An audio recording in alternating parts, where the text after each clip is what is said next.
También recordar que la prevalencia varía según la etnia, según la raza de estudio de las pacientes, siendo las afroamericanas, las hispanos, los asiáticos los más afectados y los caucásicos pues los menos afectados en este tema, ¿no? Son múltiples los factores de riesgos, tanto maternos y fetales, ya son muchos los que están descritos. En cuanto a los maternos, el principal o el que más se presenta es la preeclampsia. La preeclampsia se puede presentar va desde un 9.8% hasta un 18%, y esto va a depender del nivel de glucosa que manejen las pacientes que se les diagnostica diabetes gestacional, ¿no? Una glucosa menor a 115 tiene un riesgo de complicación del 9.8%, y una paciente que maneje más de 115 miligramos, pues hasta un 18% de probabilidades de que esta paciente nos presente un cuadro de preeclampsia, ¿no? También otra de las complicaciones que se puede presentar en este tema, pues sería el culminar el embarazo vía cesárea, y corresponde desde un 25% hasta un 17%, que va en relación con lo anterior que les menciono, con los niveles de glucosa, ¿no? Otra complicación materna que es importante mencionar, pues es que las pacientes que desarrollan diabetes gestacional, hasta un 70% de ellas, en un periodo de 22 a 28 años, va a desarrollar diabetes mellitus, ¿no? Generalmente diabetes mellitus tipo 2, y incluso un tercio de las pacientes que presentaron diabetes gestacional, un tercio de ellas al culminar el embarazo continúan siendo diabéticas, ¿no? Entonces, más adelante les voy a comentar del pronóstico y del seguimiento que se les tiene que brindar a estas pacientes. Entonces, igual las complicaciones fetales son muchas, se describen muchas en la literatura. De las principales, pues es macrosomía, ¿no? Y de la macrosomía sus complicaciones, que son distosia de hombro o un parto con trauma, ¿no? Hipoglicemia neonatal también está descrita, hiperbilirrubinemia, obesidad y diabetes.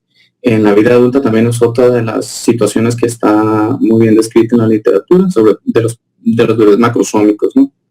Que se trata de una complicación pues a largo plazo de la vida adulta en estos pacientes. Hay mayor incidencia de ello. Ok, como les comenté a un inicio, lo ideal sería que en todas las pacientes, en todas las mujeres que se desean embarazar, pues lo ideal sería que se haga un screening, ¿no? de diabetes. En quienes sí se debe de hacer así de manera obligatoria, pues es en toda aquella mujer que tenga sobrepeso, que tenga un índice de masa corporal mayor a 25 y que presente uno o más de los siguientes factores de riesgo, que es inactividad física, algún familiar en primer grado que tenga diabetes mellitus, la etnia o raza que ya les mencioné al inicio, que ya haya tenido un embarazo con un producto macrosómico, que haya desarrollado diabetes mellitus gestacional previa, que tenga síndrome de ovario poliquístico, que tenga hipertensión arterial, dislipidemias, específicamente HDL menor a 35 y triglicéridos mayor a 250, así como una hemoglobina glucosilada mayor a 5.6, que haya hallazgos clínicos de resistencia a insulina, por ejemplo, acantosis, que haya antecedentes también de enfermedad cardiovascular. Todos estos son factores de riesgos, ¿no?, que se tienen que considerar en la paciente. Y también es importante mencionarles que el hecho de que este screening al inicio del embarazo salga negativo, tanto para diabetes mellitus o diabetes pregestacional, es importante volver a repetir este screening o este screening a las 24 o 28 semanas de gestación, ¿no? No importa que haya salido en un inicio negativo. Entonces, entrando ya a lo que es el diagnóstico de la diabetes gestacional, como les comento, el screening se realiza a la semana 24 o 28 de gestación. Lo ideal sería pues realizarse antes de que se quiera embarazar la paciente, ¿no? Entonces, hay dos maneras o hay dos pruebas que están aceptadas como diagnóstico para la diabetes mellitus. Es la prueba de 2 pasos y la prueba de 1 paso, ¿no? La prueba de 1 paso, que es la de 75 gramos, es la que también se acepta para pacientes no embarazadas, o sea, las que se les va a hacer antes del embarazo, esa es la aceptada. Y la de 2 pasos, pues es la que mayormente se utiliza para las pacientes pues ya embarazadas, ¿no?, las que se les está haciendo el screening a las 24 o 28 semanas. Entonces, la de 2 pasos, pues es una carga oral de 50 gramos de glucosa, y si esta sale con alguna alteración, se procede a hacer el segundo paso, que sería administrar 100 gramos vía oral, con medición previo, a la hora, a las 2 horas y a las 3 horas, ¿no?, de haberse dado la carga de glucosa. Estos serían para tomar como positiva la prueba se requiere de 2 o más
¿Ya se escucha?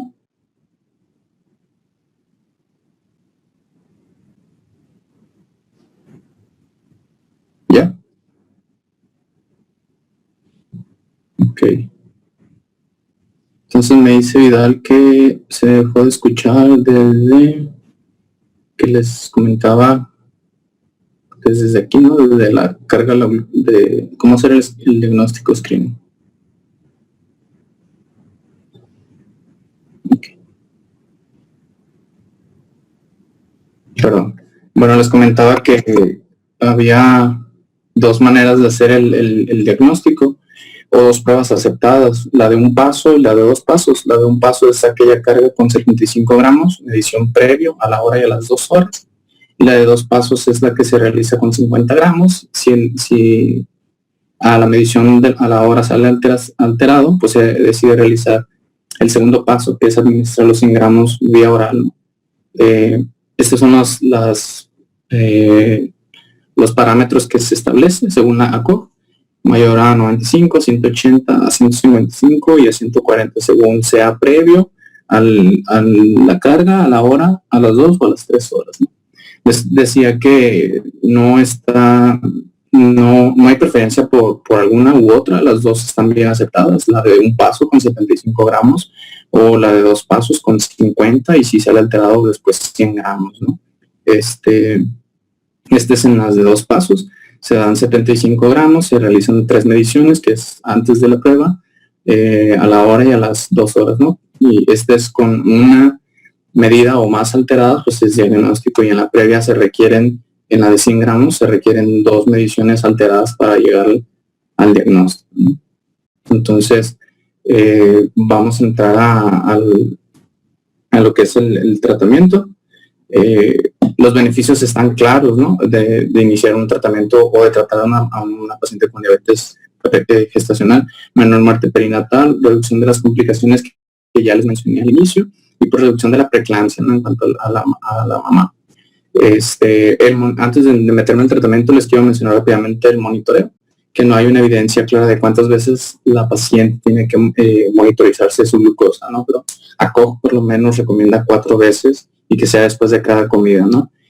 Preferentemente 1 hora después, porque han visto que hay mejor control a la medición de 1 hora después de haber ingerido alimentos, ¿no? Entonces, las metas de monitoreo que establecen tanto ADA como ACOG son las que les pongo aquí: menor a 95, preprandial, postprandial a 1 hora menor a 140 y a 2 horas menor a 120, ¿no? Entonces, esas son las metas que buscamos en las pacientes para decir que están teniendo un control adecuado. En cuanto al tratamiento no farmacológico, pues comúnmente se inicia con todas las pacientes, dieta, ejercicio, monitoreo de la glucosa, ¿no? ADA recomienda que la dieta sea llevada por personal capacitado. Aquí en la dieta, si se dan cuenta, les puse en porcentaje y en gramos. Lo que viene entre paréntesis en gramos es lo que menciona ADA, y lo que viene en porcentaje es lo que dice la COP, ¿no? Ellos recomiendan 33 a 40% de carbohidratos de la dieta total, proteínas 20% y grasas 40%. Esto es porque con ese porcentaje se ha visto que hay menor variabilidad en las glucosas, menor picos de hiperglicemia y mejor control en las pacientes, ¿no? Y ADA pues te lo pone por gramos, y esas son las cantidades mínimas que recomienda.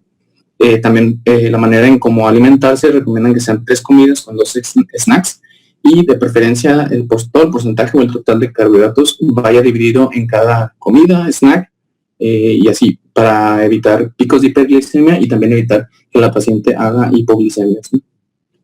Otro punto importante que recalcan es el ejercicio. Recomiendan que sea por lo menos 30 minutos de ejercicio aeróbico de moderada intensidad, por lo menos 5 veces a la semana, o un total de 150 minutos a la semana. Otra variante de ejercicio que también está aceptado y que se ha visto que tiene buenos controles glucémicos es caminar 10 a 15 minutos después de cada comida, ¿no? Cualquiera de las dos recomendaciones está bien aceptada.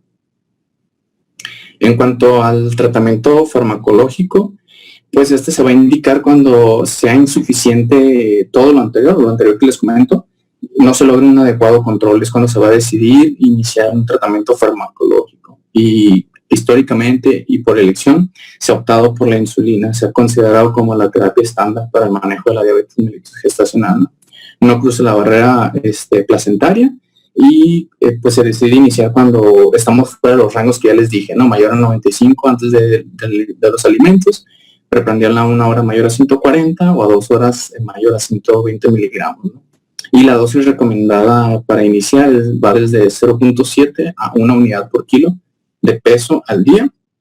La dosis pues dividida, ya sea con el tipo de insulina que mejor se adecue a las necesidades de la paciente, de acción larga o intermedia, combinada con insulina de acción rápida en caso de que sea necesario. Últimamente, o bueno, lo que dice ACOG es que se han hecho más descripciones bibliográficas acerca de insulina glargina y de Temir. Sin embargo, en ADA menciona que no hay un régimen que sea superior a otro, ¿no? ¿Qué régimen se le va a indicar a la paciente? Pues eso va a ser muy variable, va a ser de las necesidades de cada paciente, o sea, va a ser individualizado. Aquí les pongo el cuadro nada más para recordar los tipos de insulinas que tenemos, su tiempo de acción, su pico máximo y la acción total, ¿no?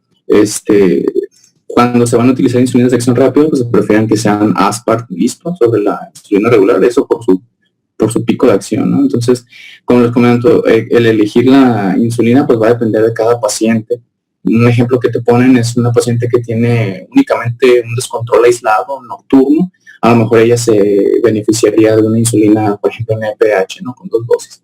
Y entonces ir valorando, ir modificando en base a las necesidades de cada paciente. Entonces, eso es en cuanto a la insulina. Vamos a hablar rápidamente de los antidiabéticos orales. Los que más se describen o los que vienen en las guías, en ambas guías, es metformina y benclamida. Estos 2 medicamentos se utilizan a pesar de que la FDA no los recomienda para ese fin. Metformina, pues históricamente se ha utilizado para diabetes pregestacional y para síndrome de ovario poliquístico e infertilidad. Ha sido el tratamiento de elección y ha sido bien aceptado y bien utilizado. Recordar que la metformina pues es una biguanida que disminuye la gluconeogénesis hepática, aumenta la utilización en tejidos periféricos de la glucosa y disminuye también la absorción de glucosa, ¿no? Entonces, el punto importante con la metformina es que este medicamento cruza la barrera placentaria y las concentraciones que se miden en la sangre fetal pueden ser casi igual de altas que en las maternas, ¿no? Entonces, las guías te hacen referencia a estudios que han demostrado que no existe, que tienen buena efectividad, es decir, que no hay mayor mortalidad si utilizas insulina o si utilizas metformina, es decir, que los estudios son de no inferioridad a todos los que hay. Sin embargo, dado que la FDA no los recomienda y pues la insulina tiene mejores o iguales resultados, pues es la que se optaría a utilizar, ¿no? Metformina y benclamida está reservada para ciertos escenarios, sobre todo metformina, porque benclamida sí la dejan como en tercer lugar y con mayores riesgos, ¿no? Entonces, un ejemplo de cuándo podría utilizarse metformina es, pues, uno que la paciente no acepte, ¿no? El utilizar insulina o que el médico no esté seguro de que haya una adecuada aplicación, un adecuado seguimiento o una adecuada técnica de aplicación de insulina. Aquí se podría optar por utilizar pues un antidiabético oral, en ese caso el de elección pues sería la metformina, ¿no? Y pues nada más recordar también que metformina no podría utilizarse en el caso de que los pacientes ya tuvieran una paciente diabética de larga evolución que tuviera daño renal, sobre todo una tasa de filtrado menor a 30 mililitros minuto, ¿no? Entonces, otra cosa también que les comento es que a pesar de que la FDA no lo recomienda y también hace hincapié en que no hay estudios a largo plazo de cuál sea el impacto en sí de la exposición de metformina en la vida fetal, ¿no? Del producto. Entonces eso, con esos 2 asteriscos podríamos decir que se puede utilizar pues de manera segura siempre y cuando teniendo en mente eso, ¿no? La dosis de metformina en caso de que se decida iniciarse es de 500 miligramos la primera semana únicamente por las noches y aumentándose posteriormente a 2 veces por semana, ¿no? 2 veces al día, a la semana se aumenta. Los efectos adversos pues, son los gastrointestinales principalmente, los ya mencionados, y disminuye pues, la presentación de estos al ingerirse con alimentos. La dosis máxima recomendada En caso de requerirse desde 2.500 a 3.000 miligramos en 2 o 3 dosis. Y pues es lo que les comento, es este último punto, ¿no? Que si se decide utilizar una insulina, pues es bajo los 2 puntos que ya les comenté. Y es un medicamento aceptable, pues, y una opción razonable en caso de que no se pueda utilizar insulina. Pero si se puede utilizar insulina, es por la que se opta tanto para diabetes gestacional y para el manejo de las pacientes ya diabéticas, ¿no? Tipo 1 y tipo 2 que se embarazan. Entonces, glibenclamida, como les comenté, sería una tercera opción que pues podría llegar a utilizarse. Sin embargo, aquí sí hay estudios que te mencionan mayor incidencia de macrosomía, mayor incidencia de hipoglicemia neonatal comparado pues con insulina, ¿no? En caso de que se decida, la dosis va de 2.5 hasta 20 miligramos al día en 2 dosis, ¿no? Y ya, estos 2 puntos son los que ya les he comentado. Entonces, en cuanto al seguimiento que se le va a brindar a las pacientes que nos desarrollaban diabetes gestacional, es importante mencionarles que una vez culminado el embarazo, pues se resuelve la intolerancia a los carbohidratos, ¿no? Casi de manera inmediata. Lo que ya les dije, aproximadamente 1/3 de las pacientes van a quedar con un problema de diabetes y el 70% a lo largo de su vida van a desarrollarla también. Entonces, por eso se recomienda realizar screening en estas pacientes cada 4 a 12 semanas a todas las pacientes que hayan desarrollado diabetes mellitus, ¿no? Y si estos screenings salieron normales, se le da seguimiento durante un año. Si salieron normales, ya se puede espaciar el screening en las pacientes. ADA y ACOG te recomiendan, las dos coinciden que puede ser desde 1 año hasta 3 años, ¿no? Buscando pues datos de intolerancia a la glucosa y de diabetes. Sobre todo van a terminar desarrollando diabetes tipo 2. Bueno, eso fue diabetes gestacional, diabetes en el embarazo, o sea, son las pacientes que ya estaban con el diagnóstico de diabetes y que se deciden embarazar, ¿no? No voy a tratar de ser tan repetitivo, pues esta es la pregestacional o la manifiesta, ¿no? Es importante, esta ADA aquí te hace hincapié que es muy importante tener un adecuado control glucémico antes de cualquier embarazo, ¿no? Porque hay estudios observacionales que han descrito mayor incidencia de problemas en la organogénesis, ¿no? De malformaciones congénitas a nivel neural principalmente. Entonces, la meta como objetivo que ADA propone para estas pacientes antes de embarazarse es que tengan una hemoglobina glucosilada menor o igual a 6.5, ¿no? Sería el objetivo para evitar esto que les estoy comentando. Y pues, en un mundo ideal, el manejo pues es multidisciplinario, de endocrinólogos, expertos en medicina fetal, nutriólogos y educadores en diabetes. Otro punto que recomiendan y que es importante es el uso de aspirina a una dosis de 81 a 150 miligramos al día, en caso de que no haya contraindicación, hasta la semana 16. Y esto es porque se ha visto también que hay una menor incidencia de preeclampsia en estas pacientes. Algo que les quiero mencionar también que es importante es la fisiología de la insulina y el embarazo. Y es importante porque la tenemos que tener en mente. Al inicio del embarazo, la sensibilidad a la insulina mejora y se registran niveles más bajos de glucosa.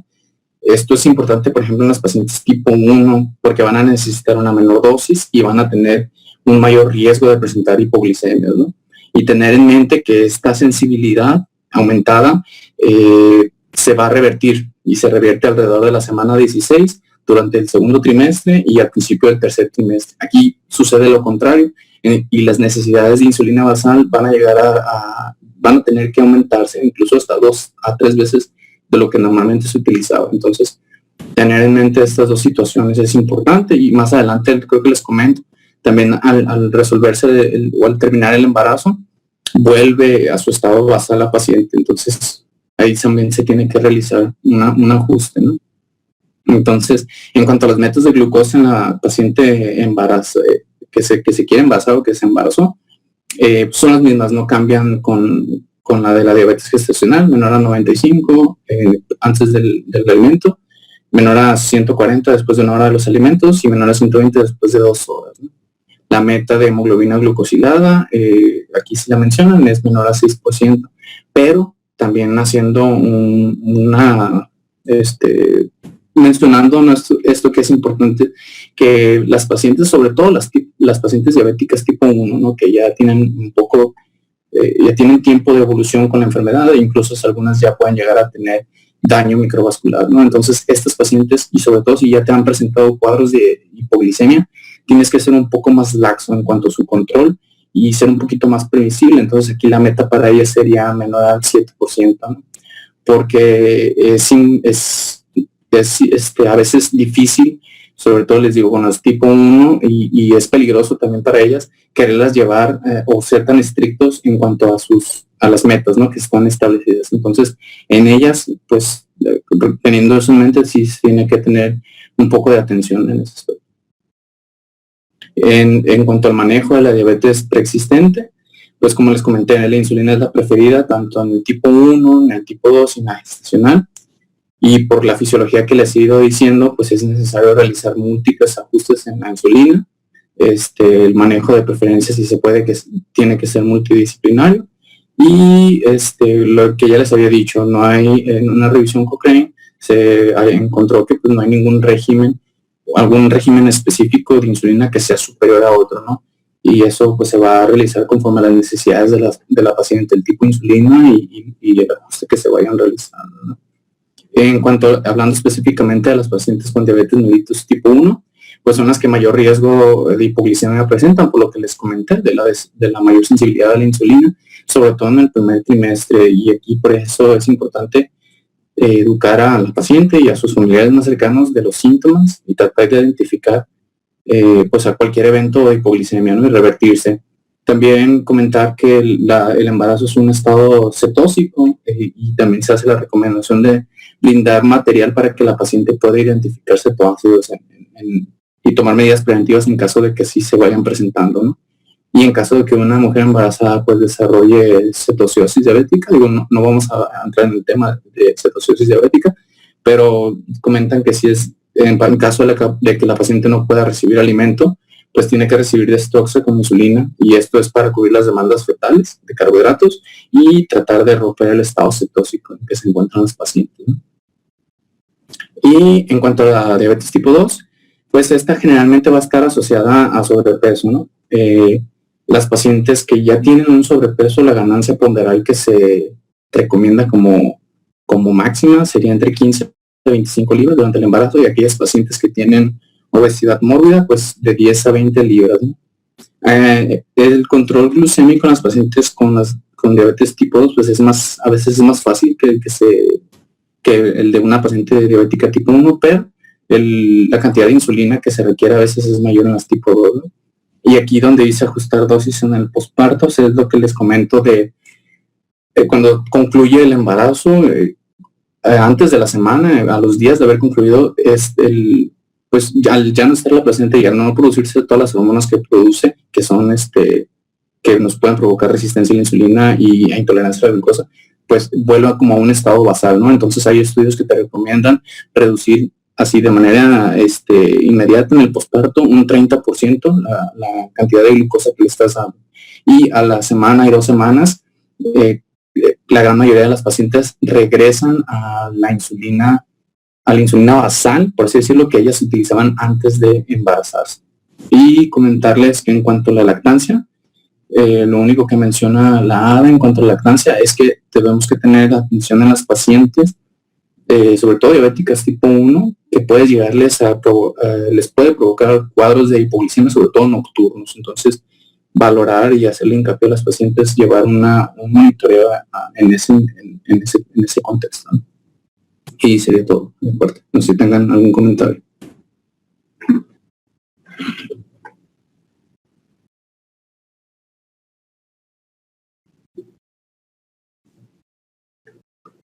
¿Algún comentario, chicos? Me pareció muy conciso todo, gracias a los puntos, pero no sé si hay alguna duda.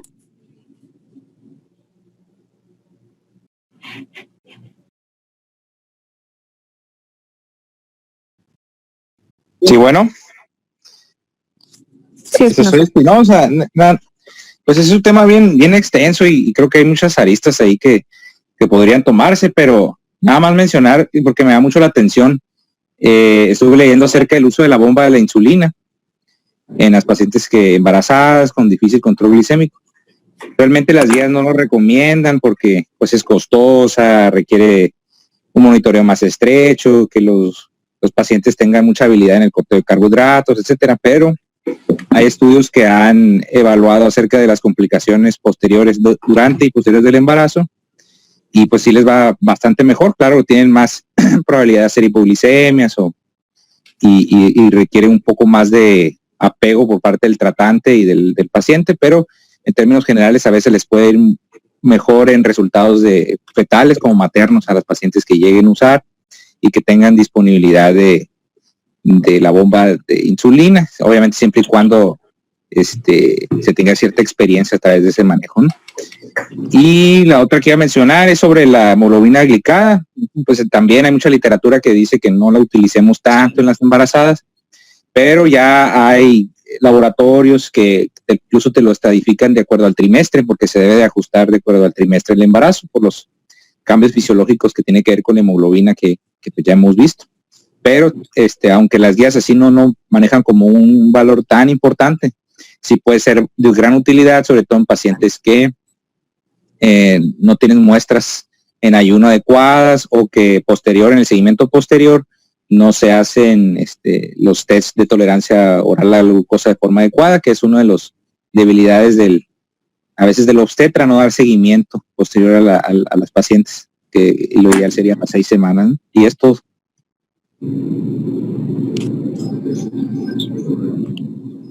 Gracias, Espinosa. Sí, la bomba de infusión sí ha mostrado buenos resultados en algunas pacientes, pero obviamente aquí en México es limitada, ¿no? Sobre todo en aquellas pacientes diabéticas tipo 1 que puedan tener el recurso de su bomba, ¿no? Si bien una bomba cuesta alrededor de unos 20,000 pesos, las tienen que estar cambiando seguidamente, más los sensores, sí es algo costoso, ¿no? Pero en pacientes que ya la tienen, que la inversión y todo eso es más fácil el control, pero pues obviamente monitorizándolas, ¿no? No sé, Vidal, creo que vi que iba a comentar algo.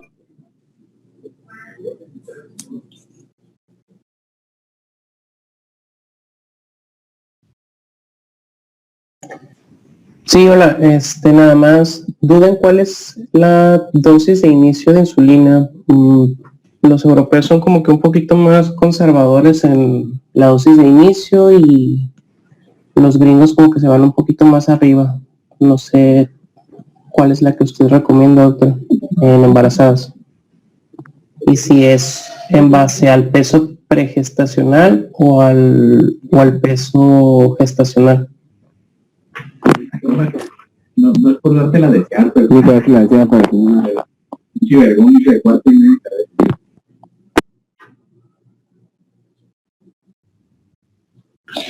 Ok, la dosis es de 0.2 unidades por kilo de peso, salvo que alguien haya leído otra cosa.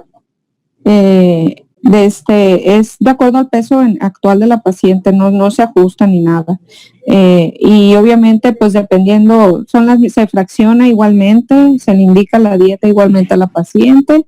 Si vemos que no logra los objetivos, como es el fármaco de elección, la insulina, o de primera línea, si así lo consideran, en caso de que no logren los objetivos, pues se puede ir introduciendo metformina en este caso, ¿no?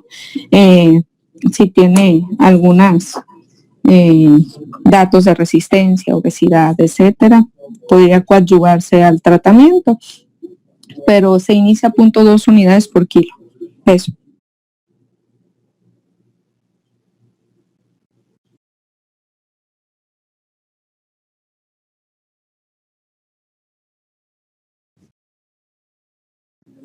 ¿Alguna otra pregunta?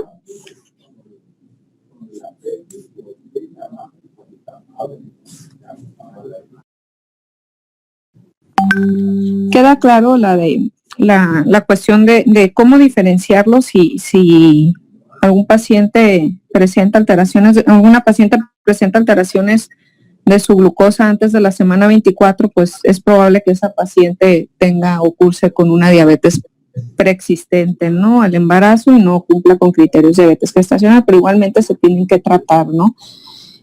¿Sí queda claro eso?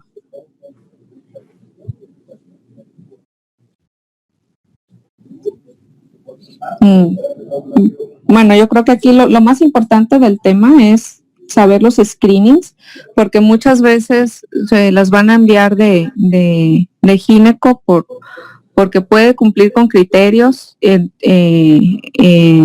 para diabetes preexistente o para diabetes gestacional y para iniciar tratamiento o valorar seguimiento en el tratamiento, ¿no?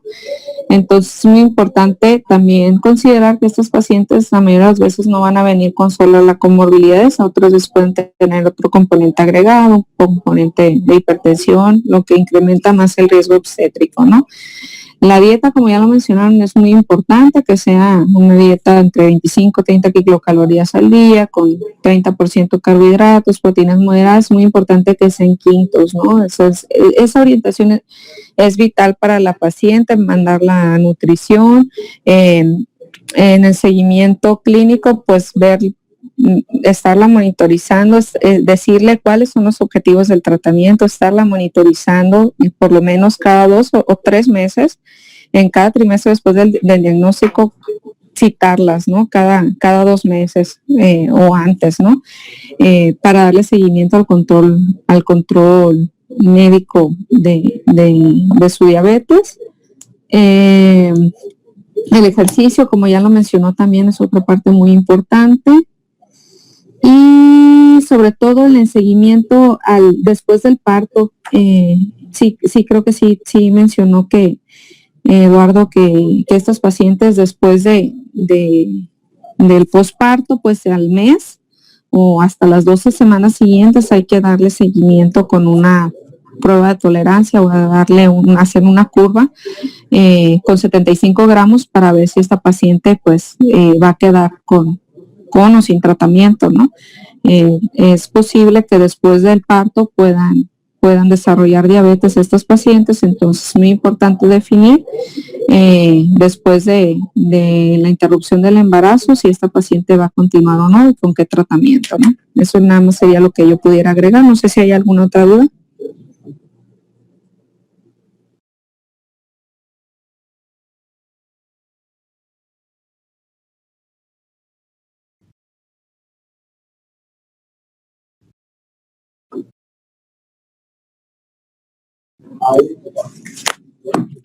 Bueno, pues si no hay nada más, pueden descansar e ir en paz.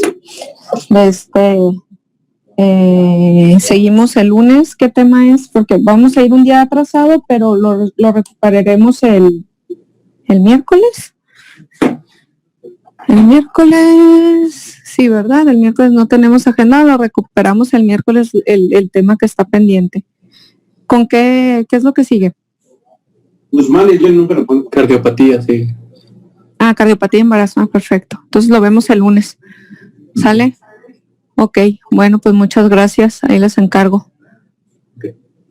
Lo del COVID, que ya hoy ya se instauró esta nueva forma, pues de que se van a presentar al área, los que ya están enrolados. Obviamente siempre debe de haber un médico tratante y cuando no haya, por favor háganos saber, ¿no? Háganos saber al jefe de servicio. ¿Qué otra cosa? Estaba viendo qué día me toca entrar el jueves, pero sin embargo el jueves, si tengo apoyo de quien pueda hacerme un switch, trataré de salir para el jueves para la clase, ¿no?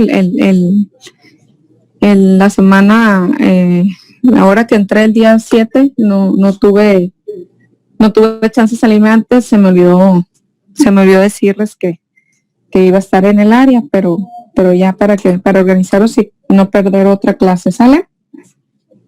Muy bien. Okay. Muchas gracias. Entonces nos vemos el lunes. Buen fin. Gracias. Bye.